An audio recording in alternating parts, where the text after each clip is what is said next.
Welcome, community. In this episode, we will delve together into stories that challenge everything we know, where the inexplicable, what we cannot understand, will intertwine with our reality. So prepare yourself to listen to tales that have been converted into whispers in the quietest corners of a family gathering, or that are born from experiences that nobody dares to mention out loud. We won't reveal the secret of what awaits us in each story, but what we can tell you in advance is that the real and the impossible will be closer than you imagine. So get comfortable, turn off the lights, bring your coffee close, and join us on this horror-filled night for the following tales of the night.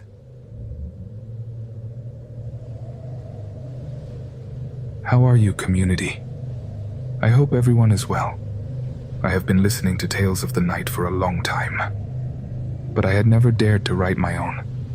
However, after returning to my great-grandmother's house and realizing that strange things are still happening, I don't know. I was motivated to share it. Like many people, suddenly something triggered me and gave me the courage. My story begins approximately 17 years ago, when I was barely 8 years old. We lived in a very small town in Michoacan, near Jalisco. At that time, I was entrusted with the task of taking care of my great-grandmother, who was already a very elderly woman. However, despite being over 90 years old, she was incredibly strong, like many people of her generation. My house was very close to hers, perhaps 5 or 6 houses away, so my parents saw no problem in having me keep her company in the afternoons. Her son, my Uncle Jose, lived right next to her. Both houses shared the same yard, separated only by a corridor of 1.5 meters, which connected the entrances of the two dwellings.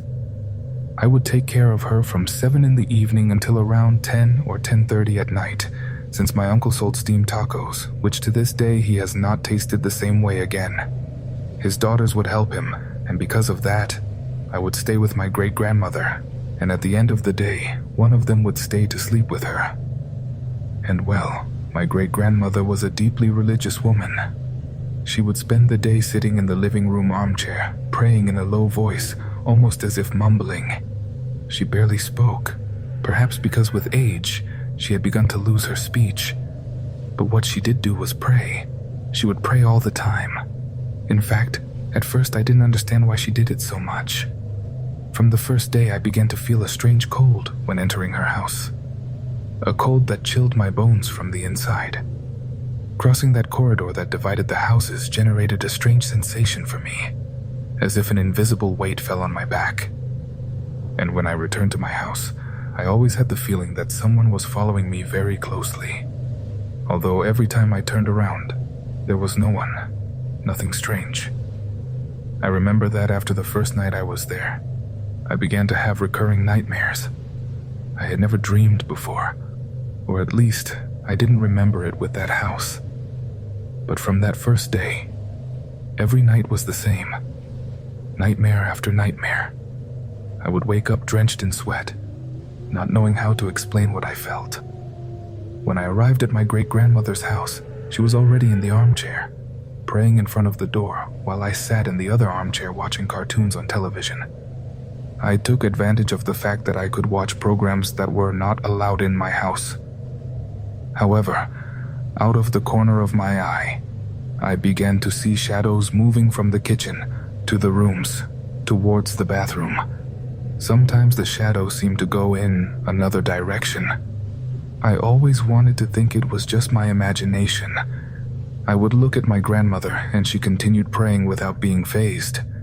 She had the rosary in her hands all the time and would pray with her eyes closed, without pause, as if she heard nothing of what was happening around her.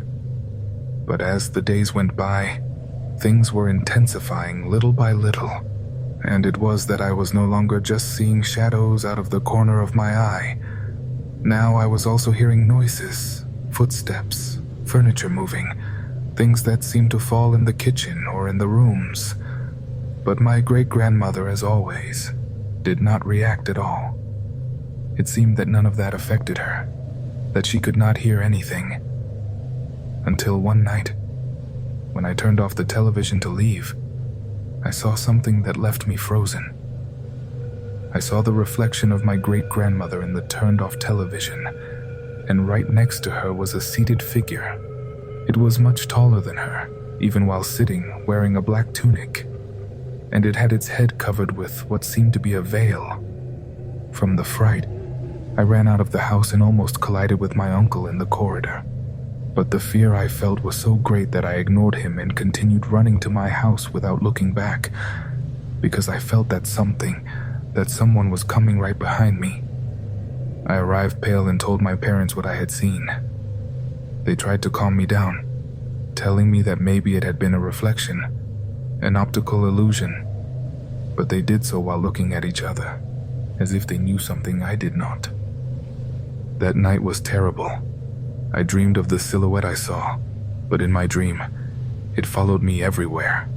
I felt it right behind me, but when I turned around there was nothing, and when I looked forward again, suddenly it would appear in front of me. I woke up several times during the night, and each time I did, I believed I saw its shadow hidden in the darkest corners of my room. I would cover myself with the blankets until, without realizing it, I would fall asleep. The next day, calmer. As soon as I arrived, I turned on all the lights. However, now I no longer saw shadows passing, except in a small space that was in complete darkness. Right where the door to enter the bathroom was, there you could see a large figure that almost touched the ceiling, entering and leaving the bathroom. And meanwhile, my grandmother did not stop praying. One night, almost at the time for me to leave, my uncle arrived. He asked my sister, who is 9 years older than me, if the two of us could stay to sleep. My sister accepted. My uncle's daughters would go to a party and would arrive quite late.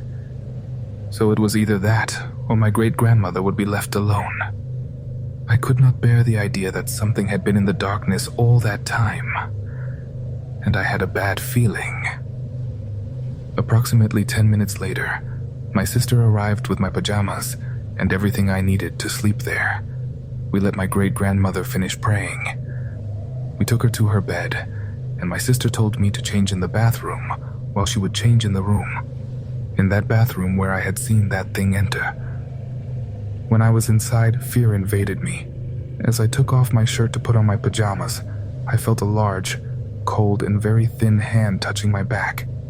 That wasn't the worst part. As soon as I felt that, I heard a voice whispering very close to my ear, almost inside my head. I let out such a loud scream that my sister heard it. She quickly entered and asked what was happening. I told her everything I had been seeing, what I had just felt, what I had just heard. She calmed me down and stayed with me until I finished changing and brushing my teeth. On the way to the room, we passed by my great-grandmother's room and saw her sitting on the bed, praying. Although we had left her lying down, with the door closed, we put her back to bed. We went to the room where we would sleep. According to my uncle's instructions, we left the door open in case my great-grandmother needed something.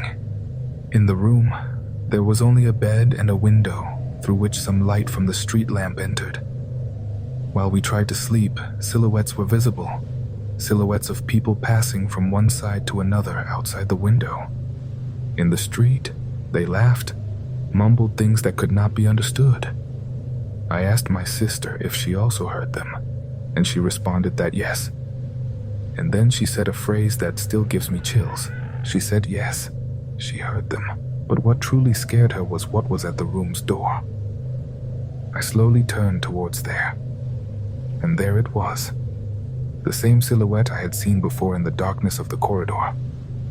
I quickly turned my gaze back to my sister, and then we heard my great-grandmother praying again on the other side of the wall. When we looked back at the door, the silhouette had disappeared. The shadows outside the window stopped. We decided to go to my great-grandmother's room, where we again found her sitting, praying. We again convinced her to lie down and return to our room. Upon arriving, community, we found much of our clothing and shoes scattered on the floor, as if someone had thrown them, as if someone had pulled them from the drawers. We picked everything up in silence and, although still terrified, tried to sleep. In the early morning, we were awakened by the noise of dishes falling breaking in the kitchen, as if someone had thrown plates and glasses. We prepared to go out, but when we went to check, everything was in its place. We only saw, out of the corner of our eye, another silhouette running into the bathroom. We ran back to the room, grabbed the blankets, and locked the door. The next morning, with the first rays of sun, we woke up, changed, and went to wake up my great-grandmother. When we entered, she was already sitting with the rosary in her hand, praying as always. We took her to the living room, and she continued praying. No matter how much we tried, she would not stop. Shortly after, my uncle arrived, thanked us, offered us money, but we did not accept it. We left without even looking at each other. When we told our parents what had happened, they revealed something surprising. They told us that the window of the room where we slept looked out onto what had been a firing wall many years ago. Additionally, before building part of the house, they told us that in the area of the kitchen and bathroom, someone had been murdered. This left us stunned, and I think we imagined, understood, that the murmurs we heard could have been even the last words of those people before dying. Perhaps my great-grandmother knew everything that was happening in the house. Perhaps that's why she prayed all day. I find no other logical explanation for her praying without ceasing, day and night, always when she was awake. I have not returned to that house since then. We always find some excuse not to go back. 5 years later, community. My great-grandmother died. The house was left uninhabited.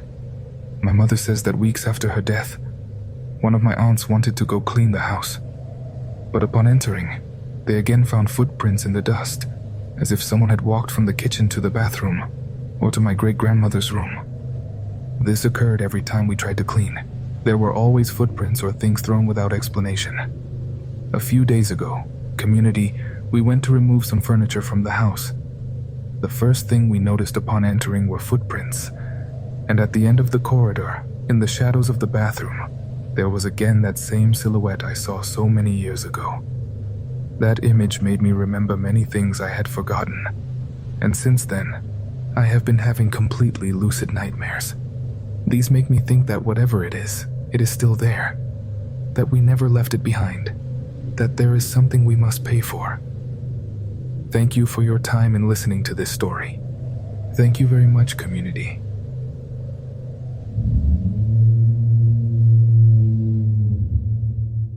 Thank you for continuing here. For now, it's time to accompany us, to travel together, far, very far, this time to South America, where horror stories are also lived. Would you like to know one? We continue with more tonight.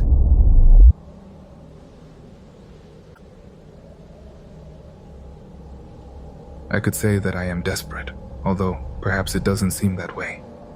The events I am going to tell you began in 2020, during the pandemic times. Now that I look back, it's incredible that 4 years have passed. Does anyone else feel that way? Anyway, I had already sent this story to some story channels at that time, but they never read it. I don't know why. Today I'm rewriting my story with the hope that perhaps you will read it, because what I thought had left my house has returned. My hope is to receive help in some way from a listener who has gone through something similar, since now I do not have the strength to fight with this as I did the first time. I live in Paraguay, a vast country full of chilling legends and stories, which, however, I always saw as fiction, given that I am, or rather was, completely atheist. At that time, being the youngest daughter and having just turned 18, I lived with my parents, my paternal grandmother, and my 2 older brothers. In Asunción, the capital of Paraguay. I also had another older brother, the result of a previous relationship of my father, who is a fundamental piece of this story. Unfortunately, I say had another older brother, because my brother Miguel lost his life in a traffic accident caused by a man under the influence of alcohol. This happened in 2019, a year before the pandemic. Perhaps I sound cold when referring to my brother's death, but we only lived with him during his last year of life, and his mother always kept him away from us. due to the resentment she held against my father. She only allowed him to move in with us because Miguel wanted to study at the university in the capital, since in the interior, where they lived, he did not have the career he desired. And although his mother was never in agreement with that, he made his decision. This is something for which she always blamed my father, accusing him of taking away her son, only to deliver him to the arms of death. And her words, which may sound crazy, deeply affected my father. It made him carry a great guilt when he only wanted to finally share time with his son, give him the opportunity to study what he wanted, to have a home here. The day of my brother's funeral was terrible for my father. To his pain of losing a beloved son was added public humiliation. At the end of the ceremony, his ex-wife launched countless insults and curses in front of everyone present, blaming him in front of everyone and swearing revenge. A year had passed since this event, and with the arrival of quarantine due to the health emergency, my father, who was a university professor, lost his job. He was not very tech-savvy, did not master it, and despite his more than 30 years dedicated to teaching, he was fired. I think this was one of the triggers for what happened afterward, added to the depression from losing my brother, which he had not yet overcome.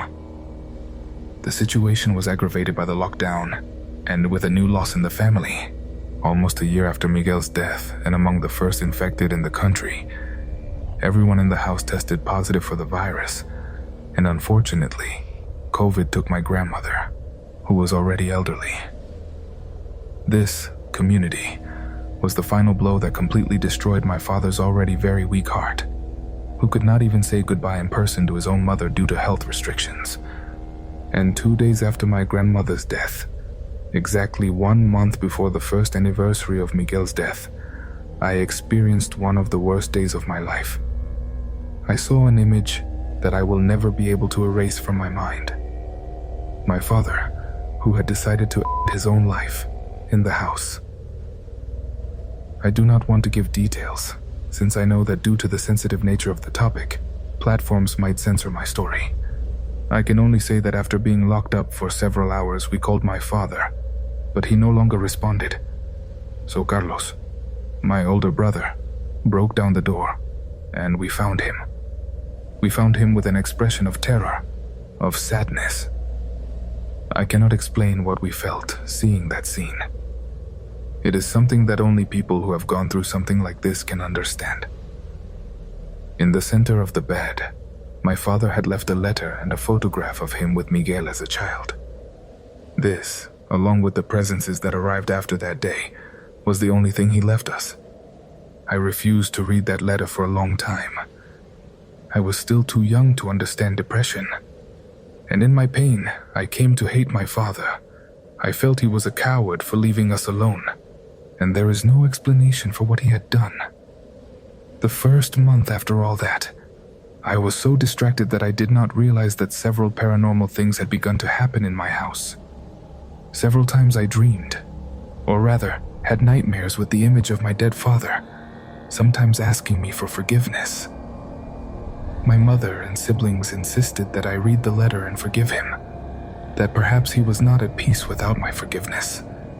But I always refused until everything got out of control. One day, Miguel's mother arrived at our house, claiming to give her condolences, but in reality she did so with mockery, feeling that she had finally been avenged for her son's death. At that moment, beside myself, I admit that I pushed her out of the house, and that night I had nightmares again, but upon waking, I suddenly felt such a great sadness that I don't know how to explain it. It was as if something was squeezing my chest and making it difficult to breathe. I cried bitterly and began to feel an unbearable heavy sensation in the environment. I decided to go out and get a glass of water, but as I passed through the living room, I saw my siblings and my mother sitting, talking. It was around 3 a.m. I approached them, and without saying anything, my brother Carlos said to me, "Did you feel it too this time? That sensation, that sadness, the heaviness. We've been unable to sleep for 2 weeks, but we hadn't told you anything since it seemed you weren't experiencing it. For a few days now, when this happens, we gather here to pray, because we believe that perhaps this is what my father needs given the way he left, and it makes staying in the house a little more bearable. I had not felt anything until that moment, but after that night, I began to notice many more things. For example, one day, in the altar we had at home, my father's photo began to turn black, as if something was burning it until practically nothing was visible. It almost turned to ashes. Every time we replaced the photo, something would happen to it.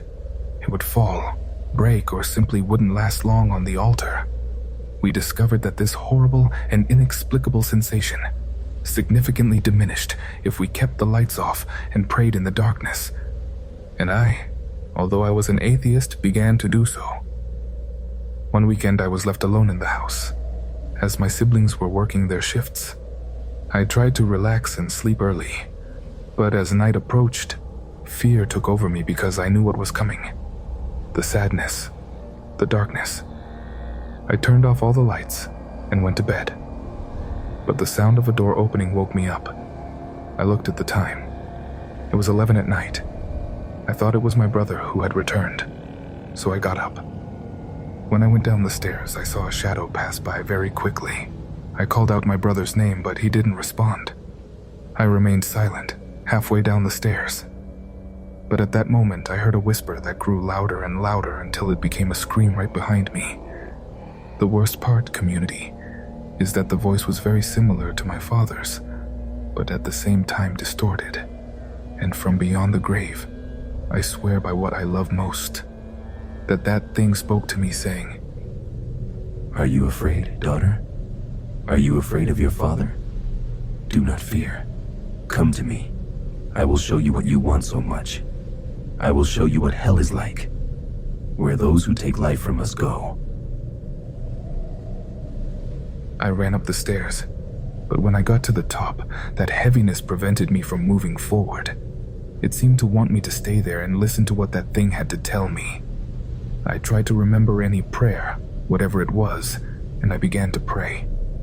But since I wasn't used to it, since I was making mistakes, what was there began to laugh, to mock me, telling me that it didn't matter what I prayed, that I would not receive help from God, because deep down I didn't believe in Him.